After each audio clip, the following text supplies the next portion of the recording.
Hello, it's Kathy Cassidy back again to read you another chapter of Love from Lexie.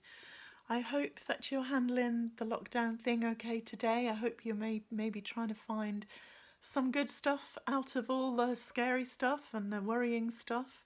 But if it's all getting a little bit on top of you, if it's getting a bit too stressy, this is a perfect chance just to step out of that just for 10 minutes and jump into the world of Lexie and her friends and lose yourself a little bit in a story.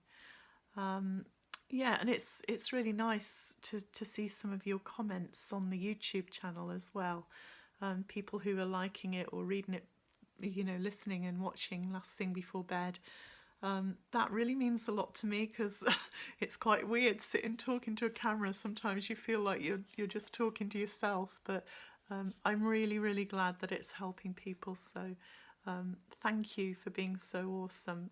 All together we will get through this. So anyway, here is chapter, I think it's chapter 10. And as usual, we're going to start with the little filler piece that goes in between the chapters. And this time you can see it's a letter, as usual, a letter from Lexie to her missing mom. But this time the letter has been ripped up. So that's a little bit different. So this is what the letter says. Dear Mum, this is a really difficult letter to write. I wish I could say it out loud to you and not write it down. I wish you were here to listen. The thing is, I've met a boy. He's cute, so cute that half the school are after him. So I have literally no chance anyway, but it doesn't stop me from liking him. I think he likes me too, but he's a born flirt, so I could be wrong. He might be like that with everybody, I just can't tell. I don't think I've ever liked anyone like this before, and it's all a bit scary. It's not the sort of thing I can talk to Happy or Bex about, or even Mandy. I just feel so shy and awkward. Mary Shelley, maybe. I wish you were here.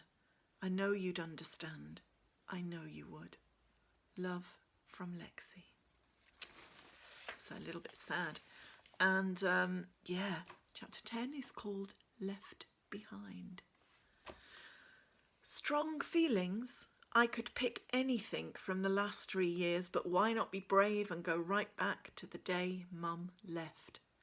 Anger, sadness, shame, fear, it was all there. Anger that Mum had been gone so long. Sadness she'd left me behind. Shame that I was so scared, so anxious, and fear, a big black shadow I could see from the corner of my eye, wherever I looked, whatever I did. I watched Frozen 5 times that first day. I was afraid to sit alone in the kitchen, watching the hands on the kitchen clock creep round. I was afraid to believe that Mum had gone. I invented stories to explain her absence. Maybe she'd been offered a job and told to start immediately. Maybe she'd been spotted by a model agency or a famous photographer and asked to star in a photo shoot. Maybe she bumped into my dad again after all those years and the two of them were catching up on old times. Maybe she was just waiting for the right moment to tell him he had a daughter. Maybe. I switched off the DVD. It was past midnight by then, and I knew that no matter how many maybes I could think up, there was no way on earth Mum would leave me alone all that time. I fetched my duvet from the bedroom and made a nest on the sofa. I tried to sleep, but the maybes got darker. Maybe Mum had been in an accident. Maybe she'd been kidnapped, knocked unconscious, captured by spies. Maybe she was sick, lying in a hospital with broken bones or a fever, unable to remember her name, her home, her life. I cried a bit, and then, at last, I slept. The next day I was sure Mum would come home with a smile and a hug and an explanation. I made the most of my freedom, eating Cocoa Pops for breakfast and rereading my library books. But Mum didn't appear. I remembered what she'd said to me about feeling lost. I hadn't taken it seriously at the time. What had she meant? I thought of all the places I could go to look for her. The job centre, the library, the park, the corner shop, the cafe that did milkshakes with ice cream floats. There was a problem though. I was 9 years old and I didn't have a key for the flat. Mum always met me from school and walked me home. Would it be safe to go out and leave the door ajar? I was pretty sure it wouldn't. Besides, what if I went out to look for Mum and she came home while I was gone? When I was very small and the two of us were in a shopping centre or supermarket or any place that was big and busy, we had a rule. If we got separated, I was to stay calm and stay where I was, and Mum would come to find me. This was different, obviously. Mum was the one who was lost, not me. But still, it made no sense that she'd come back. It made sense to me that she would come back here the minute she could. I ate the rest of my chocolate Easter egg that second day and an apple because Mum always said they were healthy. On the third day, I worked my way through the kitchen cupboards. Stale digestives, baked beans, the dregs of a jar of pickled onions.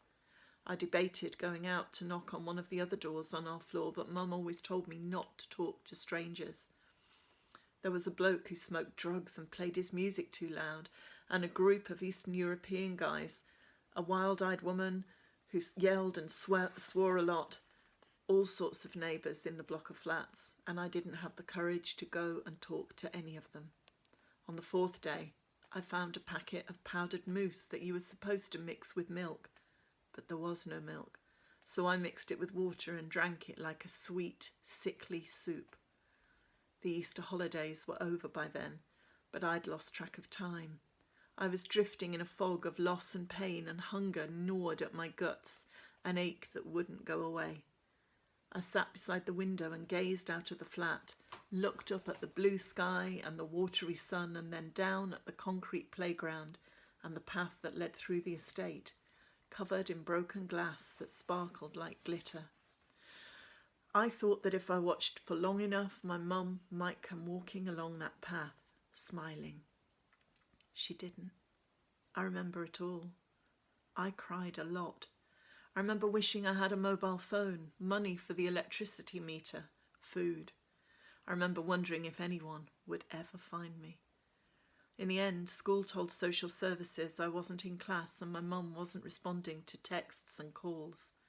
I remember waking up from a half sleep to the sound of someone banging on the door, and for a moment, just one split second, I thought it was Mum. I thought she was back. She'd lost her keys somehow.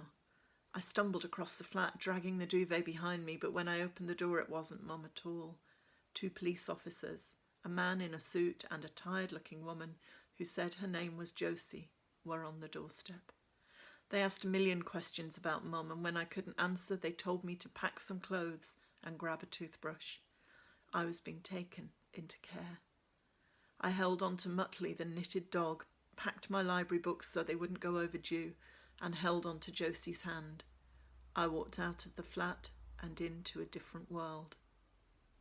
I'm writing now, my pencil scratching across the paper so fast I can't keep track of what I'm saying. It doesn't seem to matter about rhymes or patterns or whether the words resemble a song, just that those words are out there. They're scary words, raw, painful, beautiful. I realise I'm crying as I write. I can feel the pain inside me, memories leaking out of my eyes, sliding down my cheeks as fat, salty tears. Mary Shelley blinks at me, concerned, but I can't stop. I work on, Marley's guitar piece playing on repeat in the background. I cross out phrases, lines, paragraphs, move things around. The story changes, simplifies, slides off on a tangent. It becomes bigger, smaller, stronger. It's still my story, but it feels like everybody's story at the same time. I keep working until the words fit themselves to the music, lodging themselves in place as if they've always been that way. I'm whispering, singing softly to myself as I write, scribbling things down, changing things around. I feel shy at first, worried in case Mandy and John can hear me and wonder what I'm doing. But after a while, the stop-start crooning, the singing to myself becomes second nature. I record myself on my phone, singing along to Marley's backing piece, and then I alter 2 of the verses and tweak the chorus and record it all again with some tambourine backing. It's messy, emotional, rough around the edges, but I love it. I keep on working until I have a song. So that was Lexie's first attempt at writing a song for Marley and for the band. And tomorrow I'll read you out those song lyrics and you can see what you think, and we'll find out what Marley thinks of the song as well. So thanks for tuning in and for watching and listening today. I hope the rest of your day goes okay, and I'll see you tomorrow. Keep smiling. Remember, there's always something to be grateful for, no matter what, even now in these weird times. Take care and see you soon.